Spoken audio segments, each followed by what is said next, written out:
Hello again from the Hennepin Overland. Hopefully you watched the last update. Hopefully you got some excitement going. Because unfortunately we've been kind of stagnant for a while. Not a lot has changed. That is changing, I'm happy to say. So, new year, new stuff. Let's start with the new stuff. Brand new stuff. Introduce Nokomis District. So I will admit, this is my baby. This is my project. And it came about just because we had some stuff here. I have photos of it. I'll drop that in. We had some things in this area that were just kind of temporary. A placeholder. It was a placeholder. It was stuff that looked like stuff, but wasn't really stuff, if that makes sense. It wasn't really anything meaningful or impactful or whatever. It was just, scenery to occupy some space, some dead space we had. So unfortunately, it's been like that for literally a decade or more. And I finally got tired of it. I was tired of looking at it, thinking about how it wasn't anything interesting or significant, and I decided we should do something about it. So this is the first big redevelopment of the layout in a very long time. The last thing was the log camp way up yonder, and then this. So the way this came about is, if you're not familiar with us, we're in South Minneapolis on 38th Street. Literally blocks away is the famous Hiawatha Avenue district, which I will drop in a photo of that also. I have a 1930s aerial photo. You can see the elevators there along the highway on the east side. That's what I'm going for with this. So Hiawatha Avenue, I don't want to say it's world famous, but it's well known among railroad people, especially Milwaukee road people. That's where the Milwaukee Road's Southtown yard was, the Minneapolis yard. And that was a bit further north of us. To the south of that, basically straight east of us, that's the actual grain elevators. There's a mill. I think there was a couple mills actually, but it's big grain elevators, big time grain elevators. So that's what I was going for with this. There were already plans to make this area a grain elevator sort of thing, which I actually found the old plans, and I will drop in a photo of that. As you can see, it was literally 3 tracks. I don't know what the intention was, but that seems kind of boring to me, and I much prefer what we have here. It's a lot more interesting. It's a lot more in tune with what railroad modelers expect for operating a model railroad in this century. So anyway, starting off, freight depot. Express freight, I think. I'm not quite sure yet. We haven't fine-tuned it, but that's going to be box cars, things like that. Maybe flat cars for really big loads or something. For sure, box cars. Next to that, a scrapyard. This is kind of... so I didn't do Nokomis entirely by myself. I definitely had help. I had a couple people assist with just the track plan. My right-hand guy as project lead, John N., helped a lot. The track plan as it is pretty much him. That was all him for the most part. He took the measurements and did all the track work. His first contribution in that regard is this. So this will be a pretty major scrapyard once we're done. As you can see, we're starting to collect it already. So I believe what we were saying is, this is inbound, scrap and gondolas. In that building, it gets processed or smashed, and then it comes out in boxcars to go who knows where as like a finished product, maybe to the future steel mill, something like that. So this will all be scrapyard in here. I have dump trucks and things like that. Right beside it, the John Robin co-op elevator. But John was well loved within the organization. He and I had similar interests, so I had to have my own little, we'll say my own little monument for him within this. He would have loved this thing, knowing him. So he's a big time Granger Railroad, Milwaukee Road, Chicago Northwestern, Rock On. He liked the stuff, the local stuff. So he would have loved this.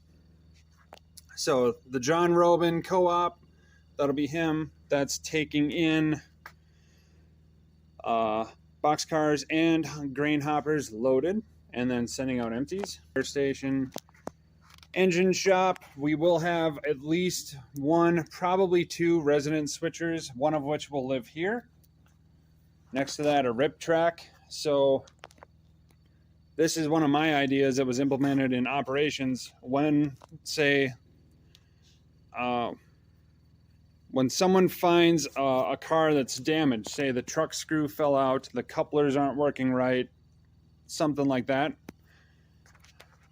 it gets marked specifically on the switch list. The car is put on a track like this. We have several of these.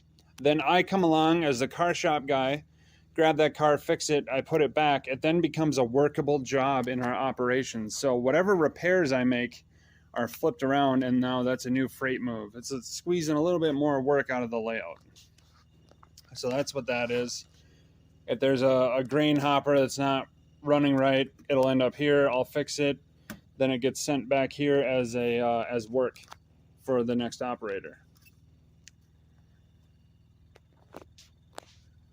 So next elevator, this will be, I'm not sure if I'm calling it XL or Excelsior, but this will be a malting company. So working on grain elevators and stuff and having a brewery on the layout, I figured we had to have a malting operation somewhere.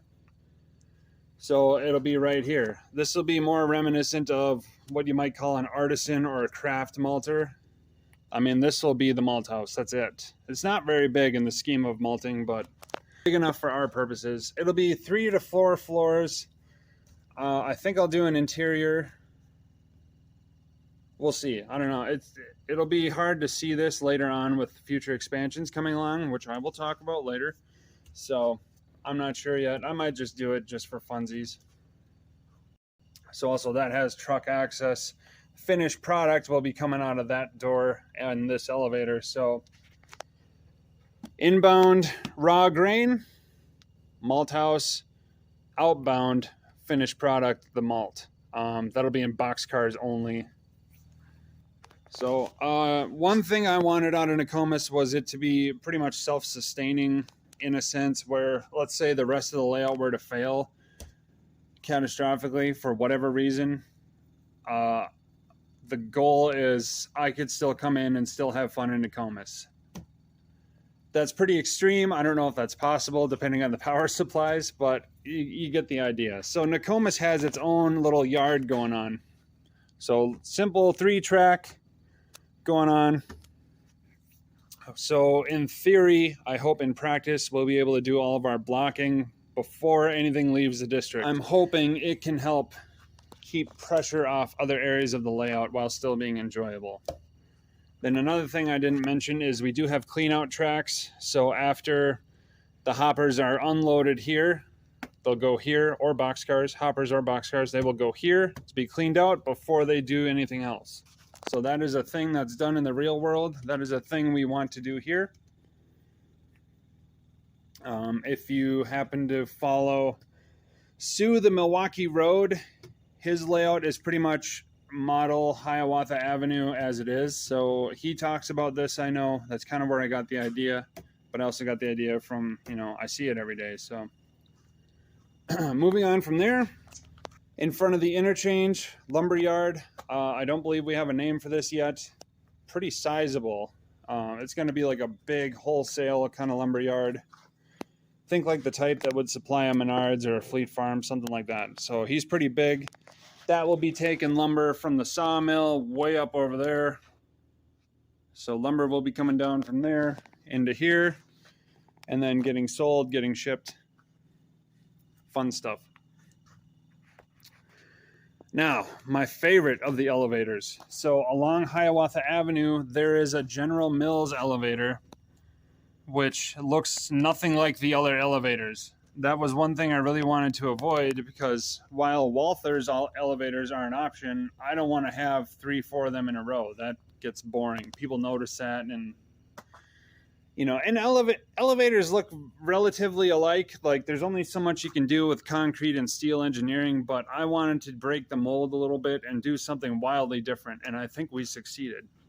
So this is based on the General Mills elevator along the actual Hiawatha Avenue. Instead of having a concrete tower like the Excel or the Co-op, this tower is entirely steel, and it's kind of skeletonized, so you can see some of the stuff going on there.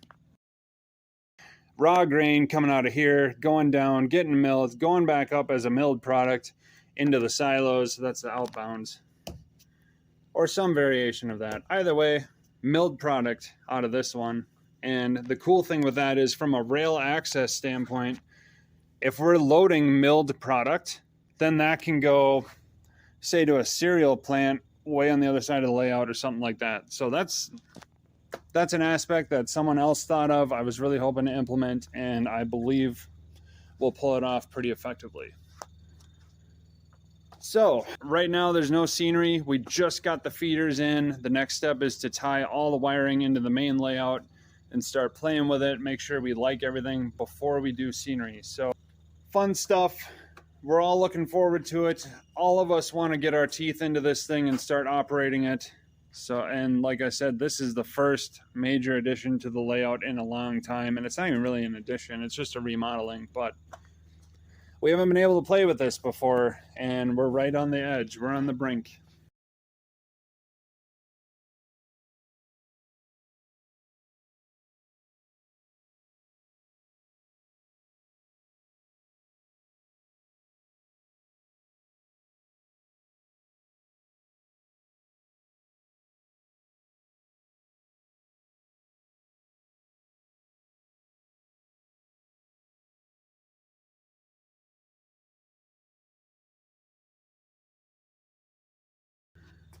Another thing I should talk about, there's a future expansion coming along, which we are discussing removing this. So that's going to give me more stuff here. And then the thought is this will be kind of an elevated deal, not unlike that, which you can see through. So then I'll be able to take, street all the way through onto the new thing. Wouldn't that be cool? So we can really have some fun with scenery then. Anyway, thank you very much for watching. I hope you've enjoyed learning about Nokomis. We're all excited for it, especially me. So hopefully the next time I show it, I can have a train running in here and have some more pretty stuff to look at. For now, thank you very much for watching. Big Steve signing out.